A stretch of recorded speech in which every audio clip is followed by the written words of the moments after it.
हाय दोस्तों, कैसे हैं आप। दोस्तों, आज हम हॉरर मूवी रेड शूज़ पर बात करेंगे। तो चलें शुरू करते हैं। फिल्म स्टार्ट होती है तो हम एक लड़की को देखते हैं जो कि एक सबवे पर बैठी होती अपनी दोस्त का इंतज़ार कर रही थी।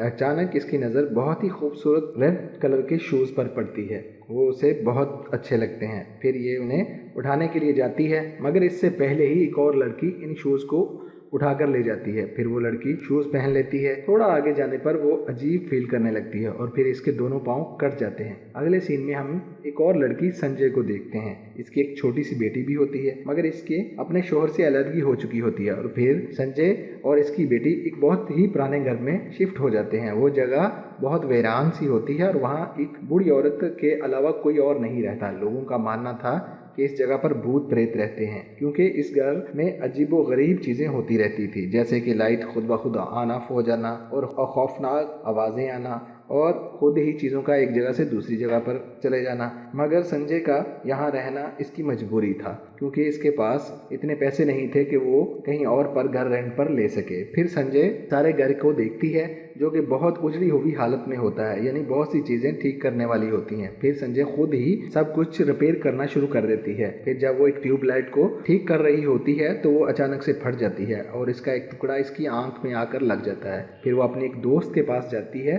जो कि एक डॉक्टर थी। यहाँ हमें पता चलता है कि संजय खुद भी एक डॉक्टर है और इसका क्लिनिक अभी बन रहा है। अगले सीन में संजय प्लेटफॉर्म पर घर जाने के लिए ट्रेन का वेट कर रही होती है, तो उसे भी वही रेड शूज नजर आते हैं, जो कि देखने में बहुत प्यारे लग रहे थे। फिर संजय इधर उधर देखती है कि शायद कोई भूल गया है, मगर वहाँ उसे कोई भी नज़र नहीं आता। तो वो शूज़ उठाकर अपने साथ घर ले आती है और फिर शूज़ पहनती है तो उसे अजीब फील होने लगता है और वो ख्यालों में खो जाती है। वो देखती है कि एक लड़की ये शूज़ पहनकर डांस कर रही होती है और साइड पर एक खड़ी हुई एक लड़की इसको देखकर जेलस हो रही होती है। फिर संजय सोचती है कि शायद वो बहुत थकी हुई है, इसलिए उसे इस तरह के ख्यालात आ रहे हैं। वो इस बात को इग्नोर कर देती है। तभी इसकी बेटी भी वहाँ पर आ जाती है और कहती है कि मॉम, मैं ये शूज़ ट्राई करना चाहती हूँ, मगर संजय उसे मना कर देती है कि नहीं। अगले दिन संजय अपनी बेटी को स्कूल छोड़ने के बाद अपने नए बनने वाले क्लिनिक को देखने जाती है और वहाँ पर एक लड़का मिलता है जो कि सारे काम की निगरानी कर रहा होता है,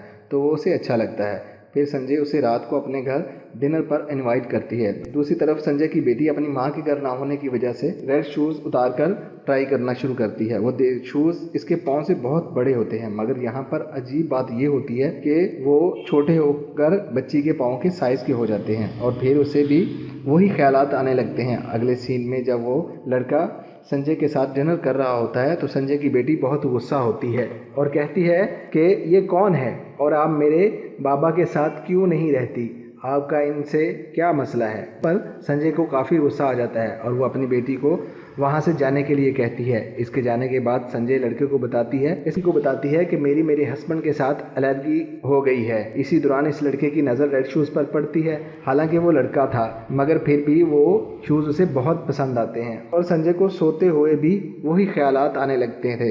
इस ख्वाब में उसे एक कपल नज़र आता है जिन्होंने शादी का लिबास पहना होता है और फिर वो अपनी बेटी को देखती है जो कि बिल्डिंग से जंप लगा रही होती है। और जैसे ही वो उसे रोकने के लिए इसे पकड़ती है, इसके दोनों पाँव कट जाते हैं और वो नीचे गिर जाती है। संजय इन हालात से बहुत तंग आ जाती है। अब उसे यकीन हो चुका था कि इन शूज़ के साथ कोई मसला है और जब भी इसकी बेटी इनको ट्राई करने की कोशिश करती, संजय उसे सख्ती से मना कर देती। अगले सीन में संजय की डॉक्टर दोस्त संजय के घर आती है। जैसे ही इसकी नज़र इन शूज़ पर पड़ती है, वो इन शूज़ को देखकर इनके शहर में मुब्तला हो जाती है और फिर वो इन शूज़ को चुरा कर भाग जाती है और इनको पहनकर जाने लगती है। तो उसे लगता है कि कोई इसका पीछा कर रहा है। तभी कोई इसके चेहरे से पकड़ लेता है और इसकी दोनों आंखें बाहर निकाल लेता है और उसे उठाकर सामने लगे हुए शीशे पर फेंक देता है, जिसकी वजह से इसकी मौत हो जाती है और शूज़ की वजह से दोनों पाँव भी कट जाते हैं और रेड शूज़ गायब हो जाते हैं। फिर पुलिस इस डेड बॉडी को ले जाती है और इसकी दोस्त संजय से इन्वेस्टिगेशन शुरू कर देती है, क्योंकि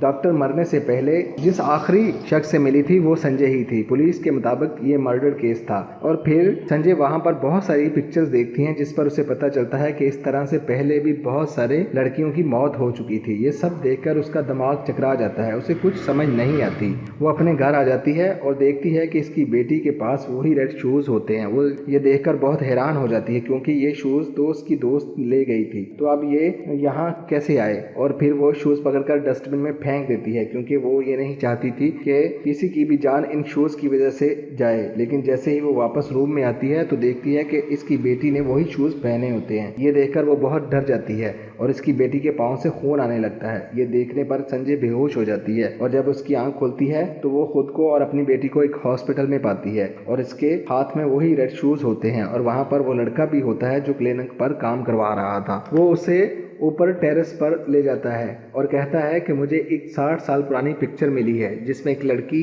ने सेम यही शूज पकड़े होते हैं। संजय अब इसके बारे में बहुत सारा जानना चाहती थी, तो वो अब इस लड़के के साथ शूज के बारे में पता करने चल पड़ती है। फिर सोचती है कि शायद इसके साथ रहने वाली बूढ़ी औरत इन शूज के बारे में कुछ जानती हो, क्योंकि जब उसने इसके हाथ में शूज देखे थे तो उसने कहा था कि इन्हें दूर फेंक दो। उसे लग रहा था जैसे वो इन शूज से बहुत डर रही हो। फिर ये दोनों इस बूढ़ी औरत के पास जाते हैं और पूछते हैं, मगर वो बहुत डरी हुई होती है और कुछ भी नहीं बताती। वो दोनों इससे बहुत रिक्वेस्ट करते हैं तो वो फिर मान जाती है और बताने लगती है। वो बताती है कि जब वो यंग थी तो एक लड़की ओकी के घर में काम किया करती थी। वो एक डांसर थी और वो एक और लड़की से बहुत नफरत करती थी क्योंकि वो इससे जेलस फील करती थी। इस लड़की का नाम गायको था।